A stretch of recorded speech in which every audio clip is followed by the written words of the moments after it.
Good morning. Welcome to today's Colgate-Palmolive third quarter 2025 earnings conference call. This call is being recorded and is being simulcast live at www.colgate-palmolive.com. Now, for opening remarks, I'd like to turn this call over to Chief Investor Relations Officer and Executive Vice President, M&A, John Faucher. Thanks, Drew. Good morning, and welcome to our third quarter 2025 earnings conference call. Today's conference call will include forward-looking statements. Actual results could differ materially from these statements. Please refer to our third quarter 2025 earnings press release and related prepared materials and our most recent filings with the SEC, including our 2024 annual report on Form 10-K and subsequent SEC filings, all available on Colgate-Palmolive's website, for a discussion of the factors that could cause actual results to differ materially from these statements. Our remarks will also include a discussion of non-GAAP financial measures, which exclude certain items from reported results, including those identified in tables 4, 6, 7, 8, and 9 of the earnings press release. A full reconciliation to the corresponding GAAP financial measures is included in the third quarter 2025 earnings press release and is available on Colgate-Palmolive's website. Joining me on the call this morning are Noel Wallace, Chairman, President, and Chief Executive Officer, and Stan Sutula, Chief Financial Officer. Noel will provide you with some thoughts on our Q3 results and our future plans, and then we will open up for Q&A. Noel?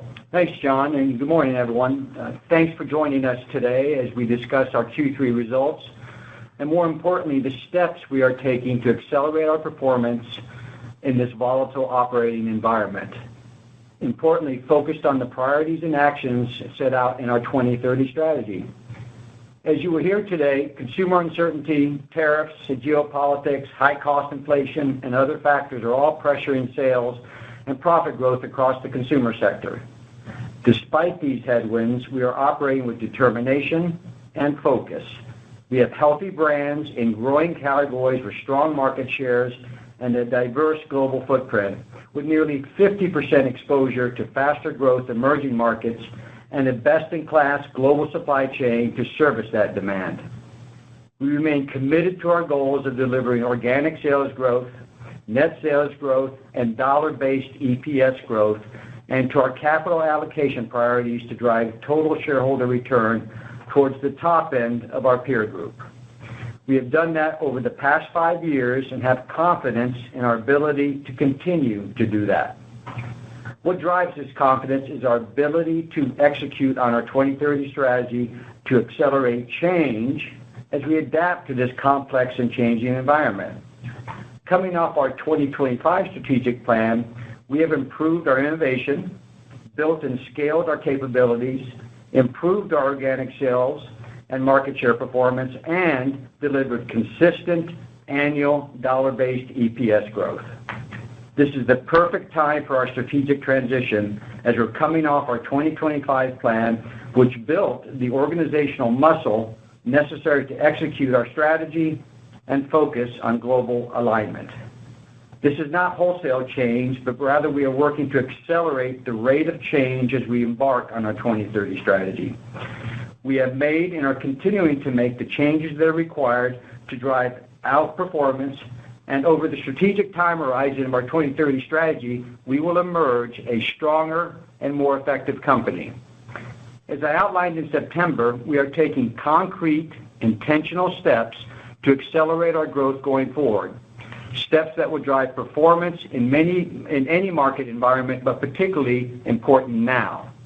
These include a new innovation model with additional resources focused on delivering more impactful, science-based innovation across all price tiers.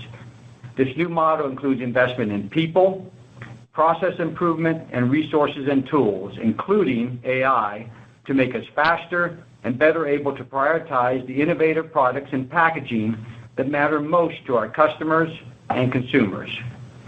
We are focused on omni-channel demand generation, including upskilling our commercial organization to be more consumer-centric by adopting how we deliver the right products with the right content, with the right message to the right people at the moments that matter. This will help continue to build the strength of our brands and drive brand penetration.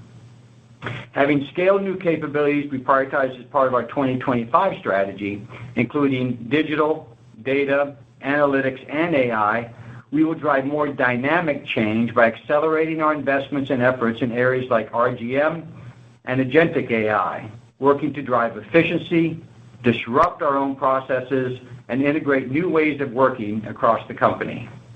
And using predictive analytics and automation more and more across our supply chain to deliver personalization at scale, drive optimal asset utilization, minimize downtime, improve our service levels, and enhance our quality systems.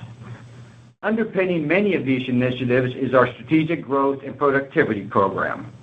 While this program will enable us to fund incremental investments and deliver savings to drive dollar-based earnings growth, it is even more vital as a strategic enabler to facilitate the changes in behaviors and processes needed to accelerate organizational change, making us more flexible and simplifying our processes to increase speed and efficiency. Because of these actions and the fundamentals of our business, we believe we are well positioned to outperform in the context of the current global category slowdown for several reasons. The strength of our business in emerging markets gives us the ability to drive faster category growth as developed markets remain sluggish. Hill's underlying performance remains very good in a softer category, given our robust innovation and our ability to gain market share in low development segments like cat, wet, and small paws. The health of our brands across categories following years of investment provides us with opportunities to drive pricing to offset raw material inflation. Across our business units, we continue to have well-funded advertising and innovation plans, and we're operating with an even greater focus on revenue growth management, particularly with prescriptive analytics and AI. And we continue to generate strong cash flow to invest in the business and help drive TSR. The timing for us to be kicking off our 2030 strategy could not be better.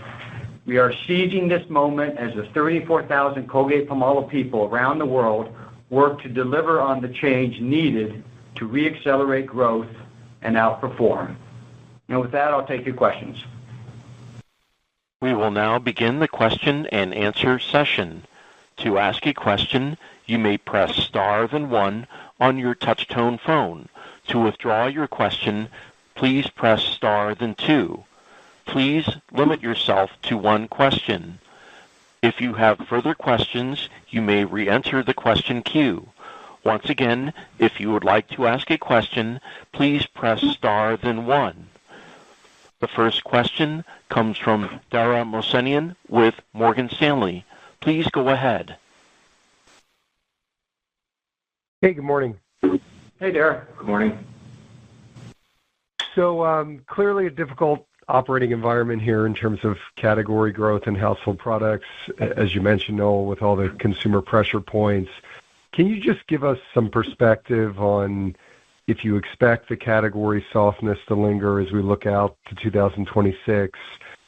You also highlighted a number of focus areas for your own business in 2026 within that landscape. So just how impactful and quickly do you think those levers might be in improving your own organic sales growth performance, again, as we look beyond this year? And if I can just flip a part B in, can you just review Hill's specifically?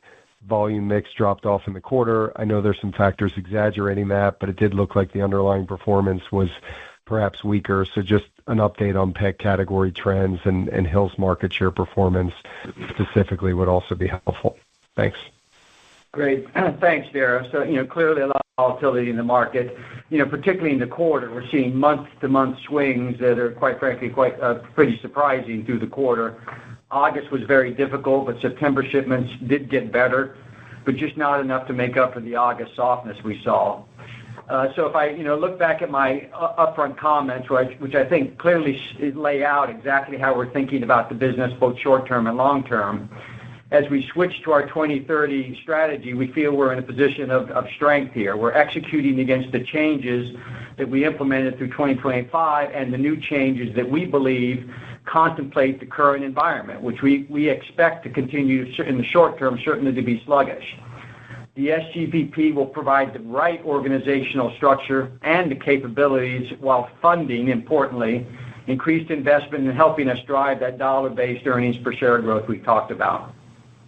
So if I go around the world, perhaps, in terms of the operating environment, on an underlying basis, we think North America was actually a little better for us this quarter, and particularly ex-skin, but we're still not where we need to be there, and I'm pleased to see how Shane and John Koyman are truly tackling the opportunities that we see on the business. Categories were slightly weaker in Q3 in North America, but our performance improved sequentially, and we expect that to continue sequentially, particularly excluding skin health. Consumer still remains relatively weak across North America, as you point out. We're seeing higher levels of couponing. Hispanic traffic is still down, and as you've heard from others, category takeaway in the U.S., particularly in September, was a little softer than most of us anticipated and a little softer than preceding months.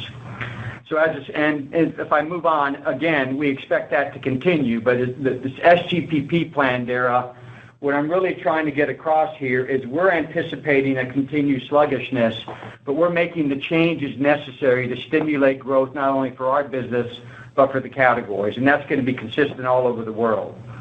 As expected, let me get into Europe. We're seeing a little less pricing than before. Volume was in line, maybe slightly lower than we were expecting. Western Europe was strong, better than we expected. Some incremental weakness in Eastern Europe, particularly in Poland. Latin America is mixed, although Mexico and Brazil better for us than for some others. Organic was up mid-single digits in both Mexico and Brazil. Conversely, Colombia and Central America were a little softer as they're dealing with more economic weaknesses in those markets and more political volatility that's impacting consumption across those regions. So if I move on now to perhaps China, China's a mixed bag for us. Colgate continues to do well as e-commerce and innovation are key drivers for us in that market and doing exceptionally well. We were up mid-single digits on the Colgate side. However, Darlie continued to see some weakness, particularly in premium e-commerce. We are taking aggressive steps to address our innovation and our e-commerce business there, but it's taken a little longer than we anticipated to see the changes. As you saw in the announcement, India was a little softer, but we expect that to improve moving forward. The GST came through in the quarter, medium and long-term positive, we think, for the benefit. It created some additional headwinds as we went into the quarter, as we exited the quarter. But importantly, we are really focused on getting some big core innovations executed across that country and pushing our premium innovation, particularly in the urban class of trade where we've seen some sluggishness. And so let me move on to Hill's quickly to balance out your question at the end. Hill's from a category remains a bit soft, but we particularly saw dog dry down, but cat way up. The U.S. growth slowed a bit, but that included some headwinds from lower e-commerce inventory that got pulled out at the end of the quarter. A little softness in Canada due to the Buy Canadian sentiment, but overall we're pleased with Hill's.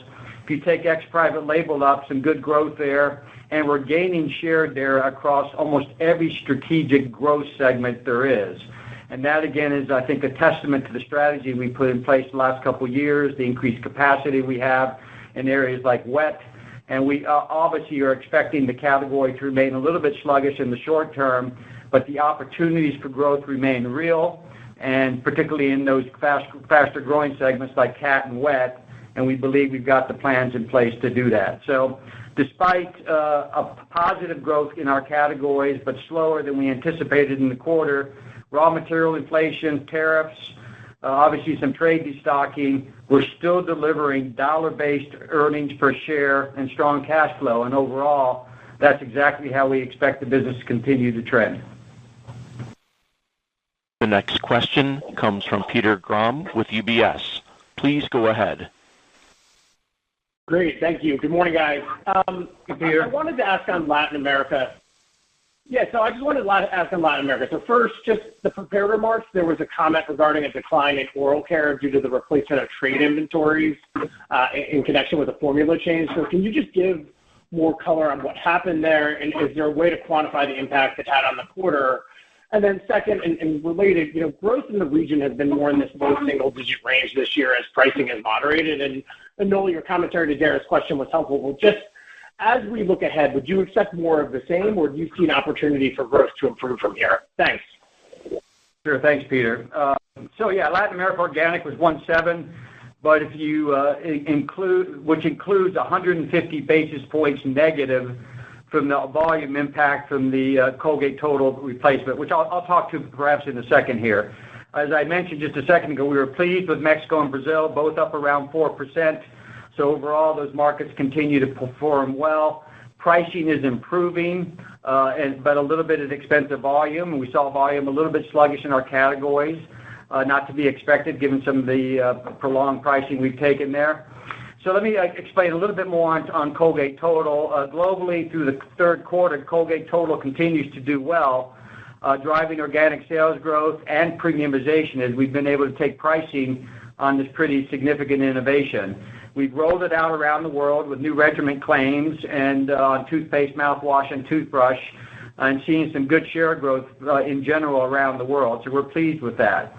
If I go back to Latin America, we noticed an increase in consumer complaints, including some temporary mouth irritations in Latin America early in the year, with the majority coming from consumers who had used the clean mint variant. This was mostly people who brush their teeth 3, 4, sometimes even 5 times a day. We determined this was primarily due to the new flavor. So we adjusted the formula, and in collaboration with the Brazilian health authorities, we voluntarily replaced the impacted variants in Brazil with the reformulated product, and we've seen Colgate Total market shares begin to improve subsequent to that change. We are currently also replacing the impacted variants in other markets in Latin America. This was the gross margin impact that we discussed in the prepared commentary, 40 to 50 basis points. While we did not see the same level of complaints in other markets, we are proactively adjusting the formula for the impacted variants around the world. There may be some further costs going forward, but at this point, we believe the majority of costs have already been incurred. Coming back to some of the categories in Latin America, still growing, but have slowed a little bit in the recent periods, driven by particularly volume, while we're still getting pricing in the categories. And this, as I mentioned just a moment ago, is more acute in Andina and Central America, where we're seeing a little bit more price competition in those markets.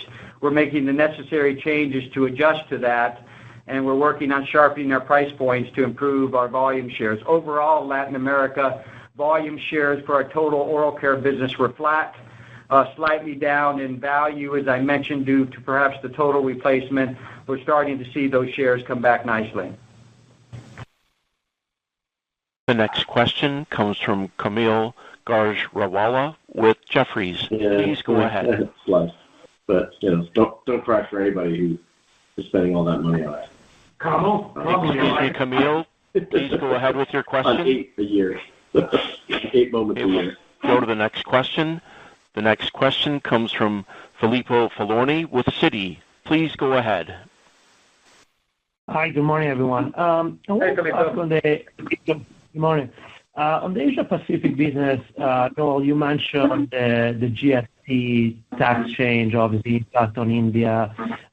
Any sense of quantifying that impact also? And you mentioned an improvement going forward. Is that the main driver? Are you expecting also an improvement in the macro conditions there? And any comments on the local competition in the market will be helpful. Thank you. Yeah, so Filippo, let me address India first. Thank you. As you saw from the India company results, organic was down mid-singles.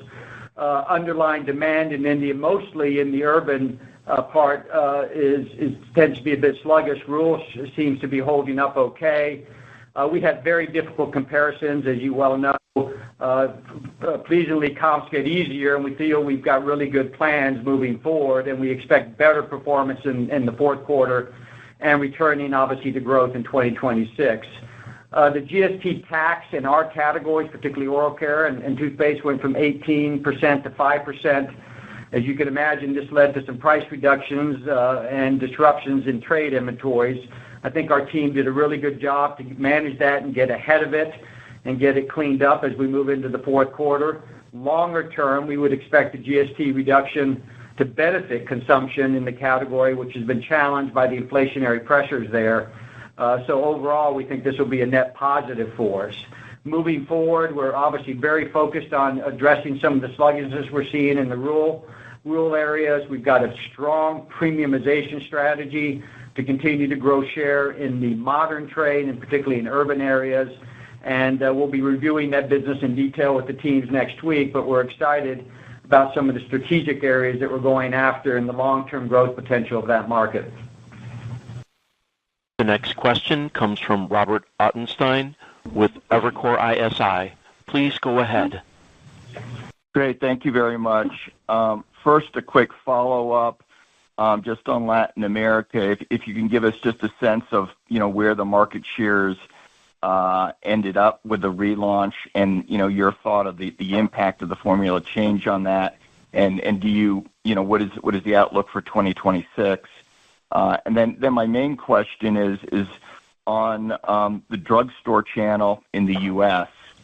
Very weak, not a great channel to shop in. Products under lock and key. How are you dealing with that? The challenges of that channel, and then perhaps related to that, elmex has been a huge success in Europe. Drugstore channel in the U.S. not the greatest venue for that. How are you thinking about that dynamic, the weakness of the drugstore channel, as well as the potential of elmex in the U.S.? Thank you. Yeah, thanks, Rob. So let me try to take those in turn. First on Colgate Total, we got out of the gates really, really strong with that relaunch. Saw market shares grow incrementally for the business. As you can imagine, we stay very close with our consumers, and as I outlined, made an adjustment to the flavor in order to address some consumer complaints and irritation associated with select variants. The good news is that new product is rolling in, particularly in Brazil and Mexico and across the region as we speak. And the early indications is we're starting to see the shares come back quite nicely. We have a really strong marketing plan for the quarter to go, the quarter we're in right now. So we're quite confident that we will see the business rebound nicely. As I mentioned, it was about 150 basis points of negative organic in the quarter for Latin America, about 40 to 50 basis points of total gross margin hit. So the good news is we're moving forward and confident in what we're seeing with Colgate Total. If I move to Asia, particularly where we're seeing some very strong results on Colgate Total, we're very encouraged by the progress we're seeing in that region. As I refer to your question around the drug class of trade, it is challenged. The good news is we have re-engaged them in conversations in the middle store about how to drive more traffic back into those stores. I mean, obviously CVS announced more improved results this week, as you may have seen. So we're hopeful they're committed to getting the middle of the store addressed, and certainly the therapeutic end of the business, our whitening business continues to do quite well there. But they are challenged right now, and we're working very closely with them to improve the category dynamics through some of the revenue growth management initiatives, and more importantly, some of the high-end therapeutic premium innovation we're bringing to it. elmex, wonderful business. I won't get into the discussion on Europe at this stage, but driving record shares for us in Europe. We have taken that bundle, to your point, Rob, into other key strong pharmacy markets around the world. It requires a strong professional underpinning in order to launch that. Clearly, we have opportunities to take that into other markets, and as we decide to roll that into new markets around the world, we'll be sure to let you and other investors know, because it's a wonderful bundle with great upside potential. The next question comes from Robert Moskow with TD Cowen. Please go ahead. Hi, thanks for the question. Hey, I noticed in the script that in the U.S. You mentioned some increased competitive activity, getting more promotional. You described it as fairly rational. Can you be more specific as to the degree to which it's intensifying and what you expect going forward? Yeah, thanks, Rob. We've seen a slight uptick in promotional weights, more couponing, a little bit more volume on deal, but nothing that would suggest that we're back to pre-COVID levels and higher. it's still, in my view, quite constructive.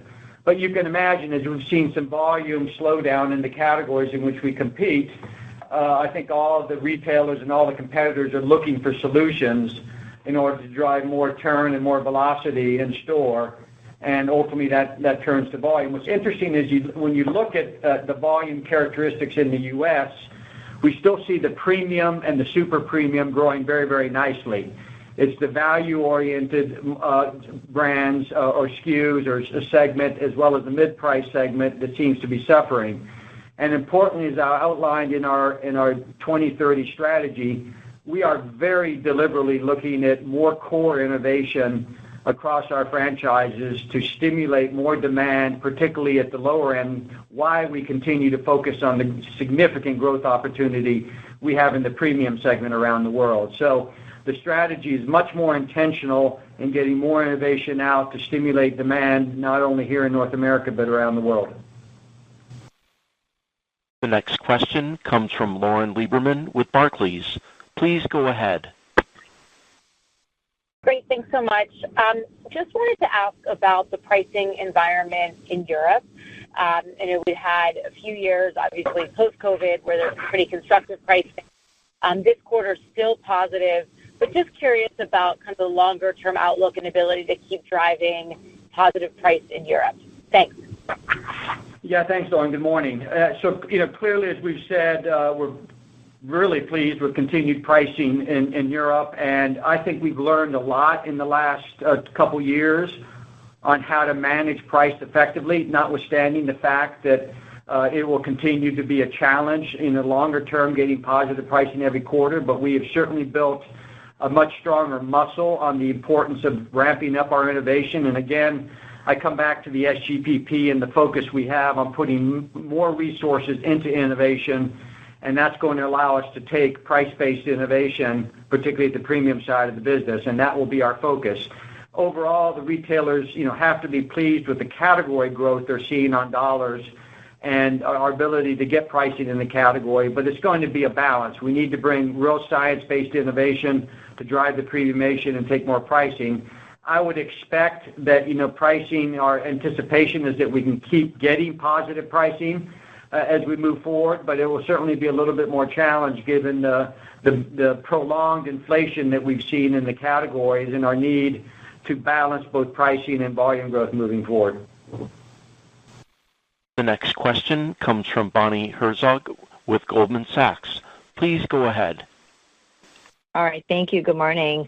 I had a question on your implied Q4 organic sales growth. I guess for the full year, guidance assumes a step up in Q4 at the midpoint. So I guess, just hoping you could talk through the puts and takes for Q4 to get there. I guess I'm asking in the context, of the still subdued end market backdrop and certainly the greater headwinds from private label pet food exit. Thank you. Hi, Bonnie, it's Dan. So, let's talk a little bit about Q4. So we said in our guidance that Q4 organic, or that full year organic, would be roughly in line with the year to date. So if you look at the year to date, we're roughly 1.2%. So getting to the full year would indicate that we'd improve over the performance in Q3.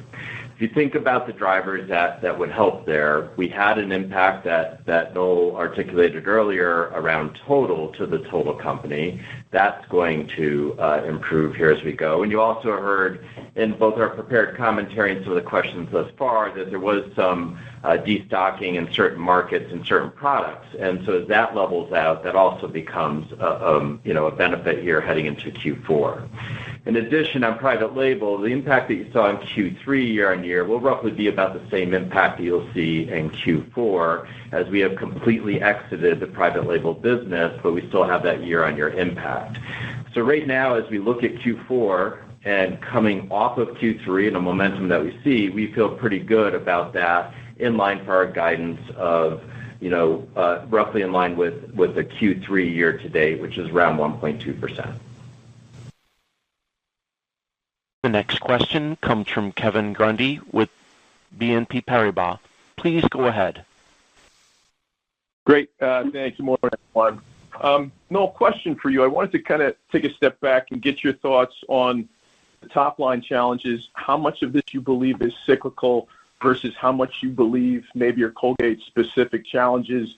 1% organic sales growth in the quarter. I'm sure you're not pleased with it. It's levels that investors are less accustomed to seeing from Colgate. So, number one, at a global level, where do you see industry growth at the moment, kind of rolling up everything, looking across your business relative to the 3 to 5% longer term? And then two, how much of this do you see as cyclical versus how much is company specific and you think you can address with the strategy that you've outlined so far in the call? So thank you for that. Yeah, thanks, Kevin. So let me just tackle the categories first. They obviously slowed, as I mentioned, in Q3 on a global basis, particularly for developed markets. The initial slowdown was driven by lower pricing across many of the categories, but that inflationary pressure, as the inflationary pressure abated, we didn't see it necessarily coming back in volumes. And clearly underpinning all of this is just the continuous consumer uncertainty. As we talk to consumers and evaluate consumers around the world, it's not a question of them being confident. It's just the uncertainty with all the moving parts that are going on and all the noise and rhetoric. So ultimately, on a global basis, categories are now for us growing, roughly 2% on a global basis, probably more like 3% in the first half. So obviously it's a bit slower. And, that's versus the 4 to 5 exit run we had in 2024. So volumes today basically flat with pricing more or less too. So if you go back, Kevin, historically over the last 10 years, clearly these are low levels of market growth. So whether you want to call it cyclical or not, it's clearly way below the historical averages. And so our anticipation is, things will get better. But I want to reiterate, if things don't get better, we are preparing our plans and our strategy to address what we need to do to grow faster in this current environment. That's not only faster top line, but faster margin growth and faster EPS to ensure that we're putting steps in place if this is to linger on for another couple quarters. I do think it's somewhat cyclical versus historical numbers, but we're not waiting to see if it turns. We're taking steps now to ensure that we accelerate organic growth moving forward. The next question comes from Peter Galbo with Bank of America. Please go ahead. Hey, good morning, Noel and Stan. Thanks for taking the question. Morning, Peter. Morning. I wanted to ask a little bit on the gross margin performance in the quarter. I know you called out maybe the acceleration in palm oil costs. And I just wanted to understand, how much of that is just base period effect? The raw material pressure, in the margin build clearly stepped up versus the second quarter. So just want to understand, is that base period effects or is that something else? And then B, Noel, I know there's a lot of kind of geopolitical noise around it, but obviously we have some Southeast Asia trade deals. We have political unrest in Indonesia, a lot of places where you source from. So maybe just the latest and greatest on what you're seeing kind of in the live market from a palm oil perspective. Thanks very much. Let me start with the gross profit. First, gross profit margin was down year over year in a quarter versus Q3. But I would point out Q3 of last year was the highest gross profit margin we've had since 2020. So the year-on-year impact is primarily driven through greater than anticipated raw materials inflation, and that is fats and oils is the biggest driver there. The impact of lower volumes on our fixed cost leverage from our production facilities, tariffs, and the transactional FX. We also saw an impact that we talked about earlier from the formula change in Colgate Total Latin America, as we mentioned in the prepared commentary. For our guidance, what we've laid out is that our year-to-date margin is 60.1%. We expect the full-year gross margin to be roughly in line with that, which would put Q4 at 60% plus or minus. The sequential improvement for Q4 versus Q3 we're confident in because we expect that there'll be less material inflation on a year-on-year basis. Transactional and Colgate total impact will be partially offset by a slightly greater tariff impact. So we're confident on the gross profit improvement as we go quarter to quarter, which would deliver us a gross profit margin for the year that's roughly in line with the year to date. The next question comes from Chris Carey with Wells Fargo Securities. Please go ahead. Hi, everybody. Thanks so much. Just to clarify that, were there anomalies in, Q3 gross profit that should be easing, from here over and above just the rising commodity backdrop? So I just wanted to, clarify that quickly. But really, the question is around advertising spending. Colgate has increased ad spending over the years. Obviously, this is allowing for a very, full and rich source of investments to support your brands. I'm also conscious that you have peers that are looking at, AI and automation to drive savings in advertising. Clearly, you talked about AI quite a bit in their prepared remarks. And I just wonder, with sales, and categories doing what they're doing, is there any, desire or thought to think a bit more strategically about advertising spending, going forward, and maybe less concentrating on percentage of sales, and how can the organization be more efficient with this spending, so as to get the right return profile? So thanks so much for any thoughts there. Yeah, Chris, let me start with the gross profit. So just again, the kind of quarter-to-quarter anomalies as we think about what will drive that. From the total impact that we talked about in Latin America, that was roughly 50 basis points or so margin. And we believe that most of that is behind us. So that would be a benefit. And then we do see gross materials easing a year-on-year basis. So that will also be a help. And now we're completely out of private label. So that does not going to impact the current period GP. Obviously, it's still in the prior year. So we're confident in the GP improvement here as we go quarter to quarter.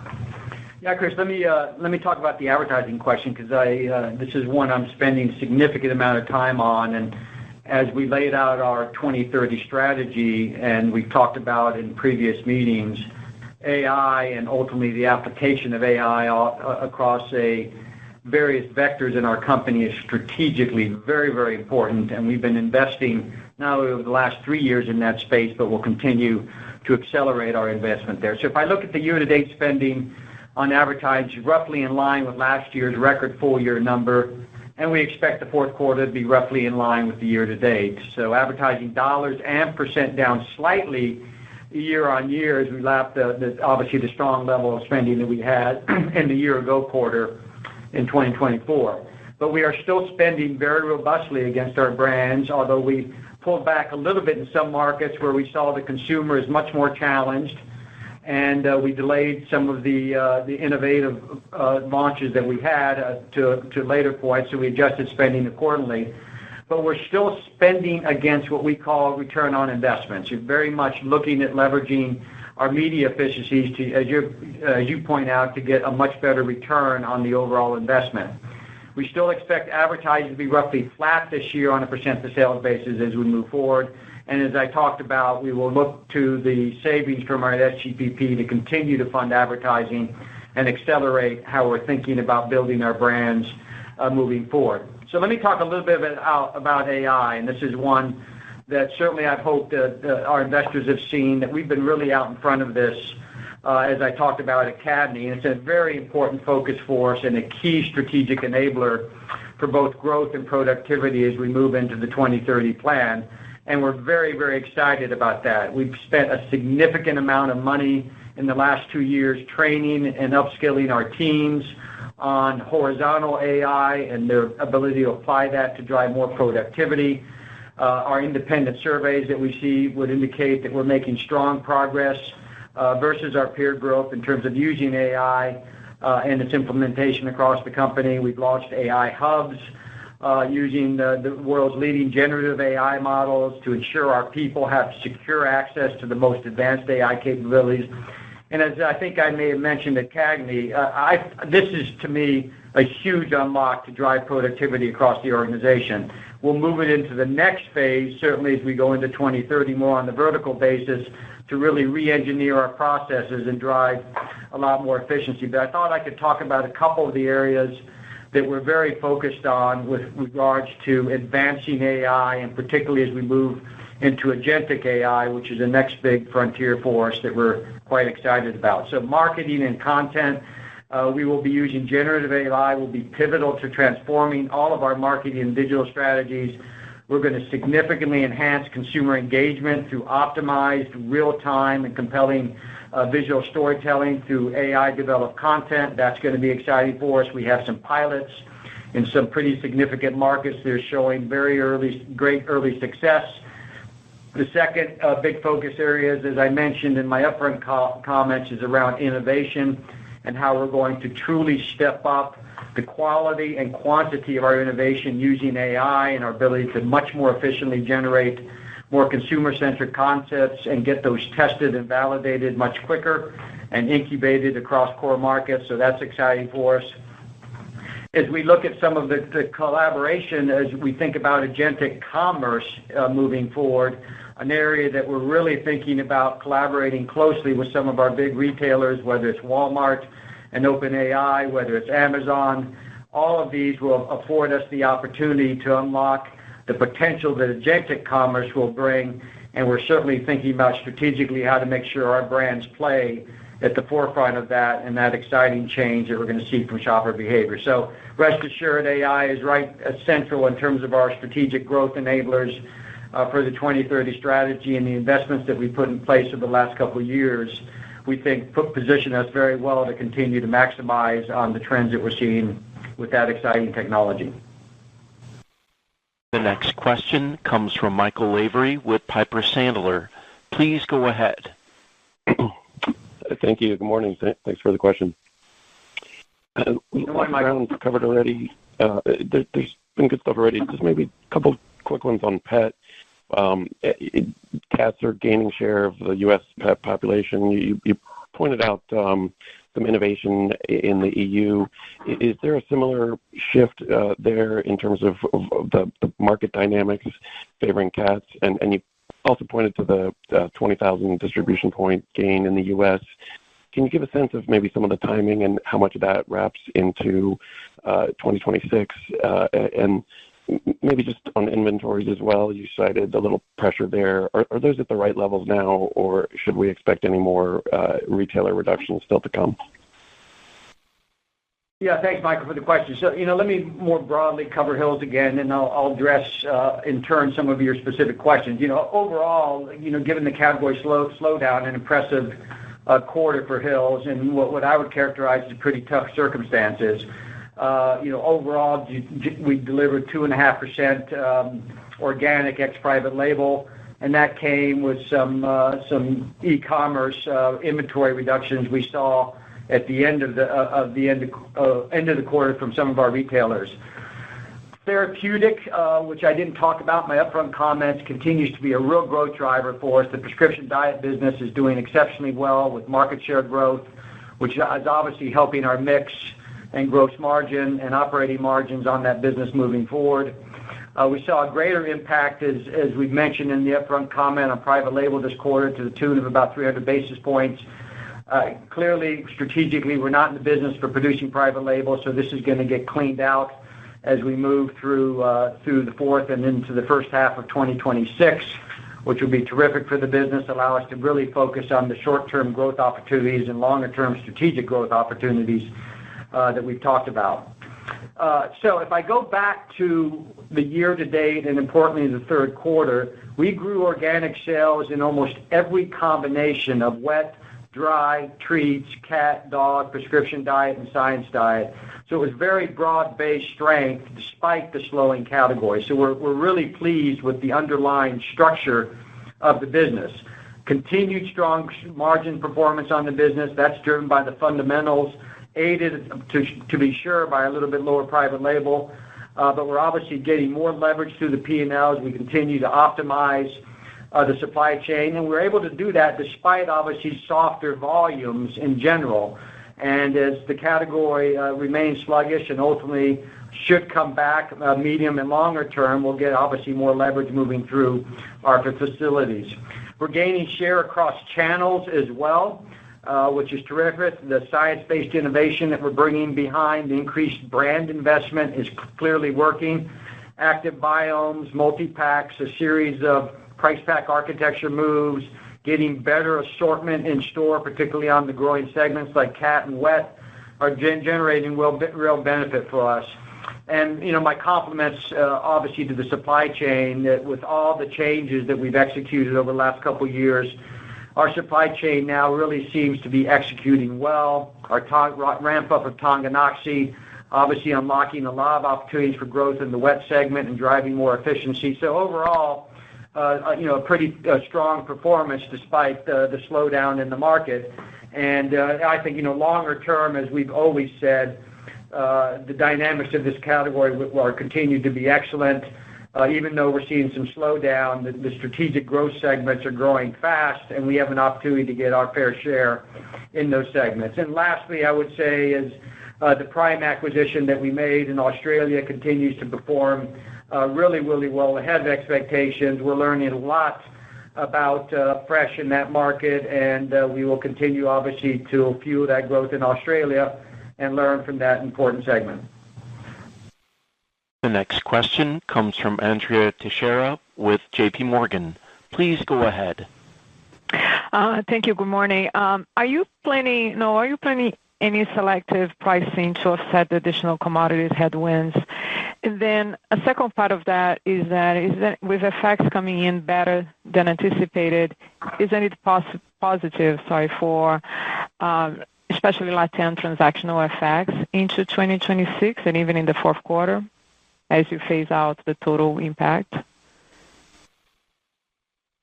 Yeah. So, Andrea, why don't I take the first one? So on the pricing, as you go through, Noel's covered pricing here on what we would look at. The pricing actions we have in place try to address imbalance with competition as well as the commodities that we see. And FX clearly did come in favor here over the past quarter, and if it stays in the current place, should be a tailwind for us heading forward. At the current spot rate, we still see it as a flat to low single-digit negative impact for the year, but Q4 would be more favorable than Q3. Europe has the biggest marginal benefit, but most currencies in general have moved favorable. And in fact, you mentioned Latin America currencies; those have also moved recently, which is a benefit to the business. So FX becomes a bit of a tailwind here at the current spot rates. Yeah, another thing, Andrea, I'd mention is that we were positive pricing in every single division in the third quarter, which again I think is a clear indication that our brands are strong. The investment we put behind them over the years is allowing us to offset some of the commodity inflation and some of the foreign exchange inflation that we've had in the first half. But overall, we're encouraged with that, and we will continue to look for pricing opportunities as we move forward, certainly as we look to balance the volume component of the business in the medium and longer term. The next question comes from Olivia Tong with Raymond James. Please go ahead. Great, thanks. Can you talk a little bit about, offsets to keep EPS unchanged? Gross margin guide obviously came in 50 basis points, but you're maintaining the low single-digit EPS. Are you expecting to be on the lower end of the range, or is there some kind of offset that we should be mindful of? And then as we think about this, more challenged environment, is there more that should be done with respect to restructuring, given the current backdrop? Thanks. So let's talk a little bit about the guidance on EPS. So if you kind of go back and look at the overall guidance, we said that we still expect net sales to be up low single digits, and that's including a flat to low single digit negative impact from foreign exchange, though that improves as we get to the back half of the year. We updated our organic sales growth to be roughly in line with the year to date, which would indicate to be around 1.2 for the year. And that includes a 70 basis point impact from the exit of private label. So as you're thinking about run rate going out, it's important to keep that in mind. And then, on gross profit margin, we said be roughly aligned with the year-to-date gross profit margin of 60.1%. and including advertising roughly in line with the full year of last year. And we've held our EPS guidance. And I think if you step back in our commentary the last few years, we've made significant changes to the business model. The strength of that business model enables us to weather the challenges that we had here in Q3 and still deliver bottom line dollar-based EPS growth, and we expect to be able to continue that here for this year. On the restructuring question, for our sales growth and productivity program, this is designed for two facets. First, we're doing this, we believe, from a position of strength to enable us to fund incremental investments, as well as the second piece of delivering savings to continue to deliver dollar-based earnings growth. It facilitates the changes that help us make us more flexible, simplify our processes, increase our speed and efficiency. Now, the program's consistent with what we announced last quarter, with estimated charges of $200 to $300 million and concluding by the end of 2028.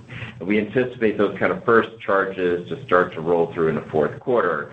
So we're doing a lot of planning. We're going to execute this carefully because we're changing the way we work, not just slashing cost.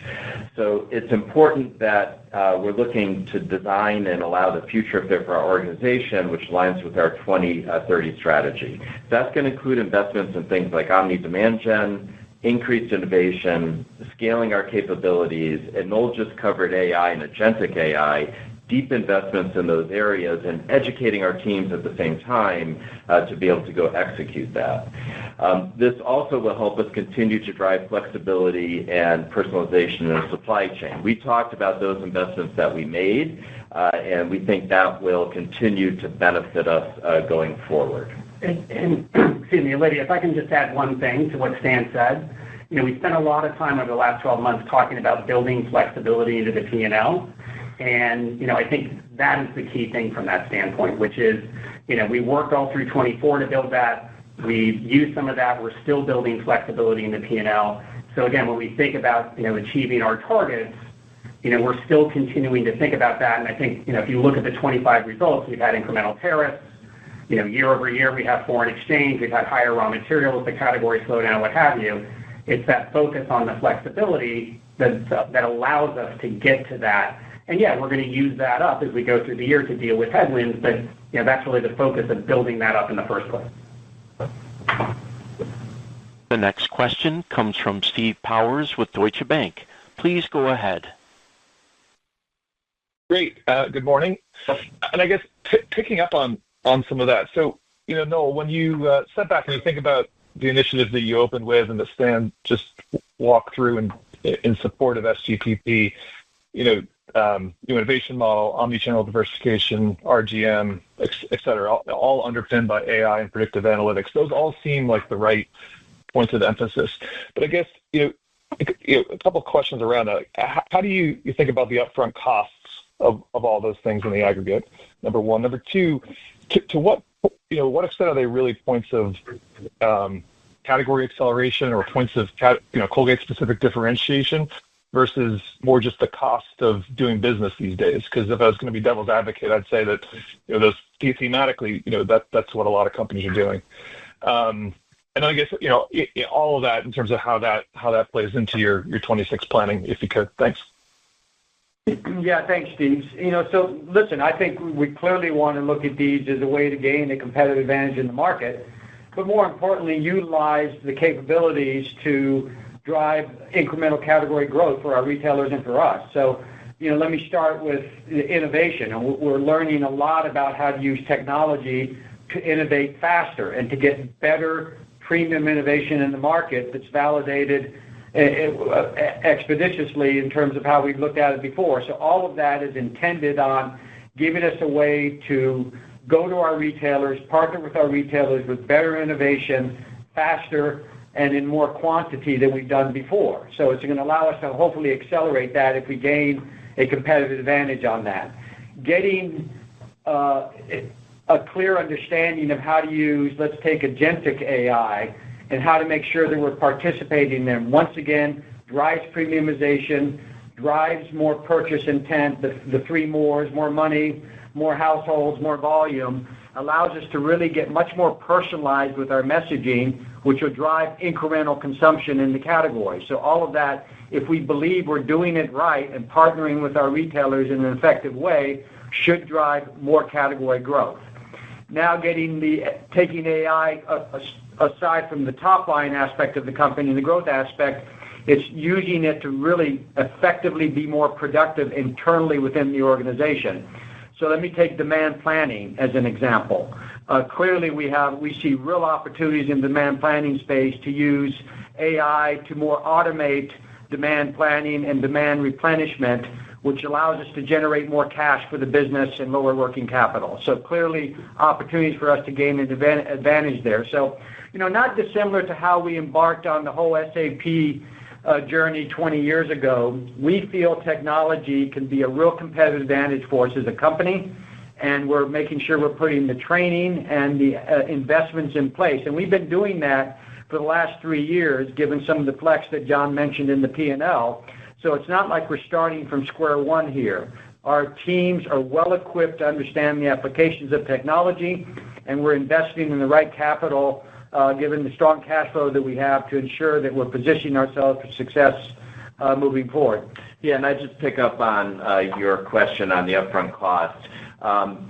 We're not starting. We're well underway and have been for some time. And in fact, as we look at our 2030 strategy, one of the things that's changed over the last few years is while the total number of investment you see may look relatively static, under the covers, we're practicing good resource allocation. So we're driving productivity, getting more efficiency, using AI to help us drive that, and then making strategic investments, which we've been doing over the last several years on data, digital, AI, those investments on educating our people all help enable this going on. So it's not like we're going to come and say we have to make this big, large incremental investment. We're reallocating resource, making strategic investments, and have been for some time, and we'll continue to do so as part of our 2030 strategy. The last question will come from Edward Lewis with Rothschild & Company Redburn. Please go ahead. Thank you very much. Yes, Noel, I wanted to return to China. I guess it's another quarter of familiar trends with growth at Colgate China and then challenges at the H&H subsidiary. Can you talk about what's going on at the latter and how you're looking to turn around performance? I mean, is it as simple as a bricks and mortar business essentially losing share to online? Yeah, thanks, Ed. So, clearly, we're not pleased with the overall performance in China. We see real opportunities for longer-term growth. Clearly, that market is challenged from obviously a little bit slower growth and a more intense competitive environment, and a pretty transformational transition into e-commerce, which our Colgate business has managed exceptionally well. And our Hawley & Hazel business now is putting the right investment in place to get the premium side of their business, which is what's driving that marketplace right now. So we spent some time, as I alluded to in previous calls, as you well point out, getting the go-to-market fixed on Hawley & Hazel. And I think the go-to-market, particularly in brick and mortar, is quite advanced now, and we'll start to see benefits of that in the next couple of quarters.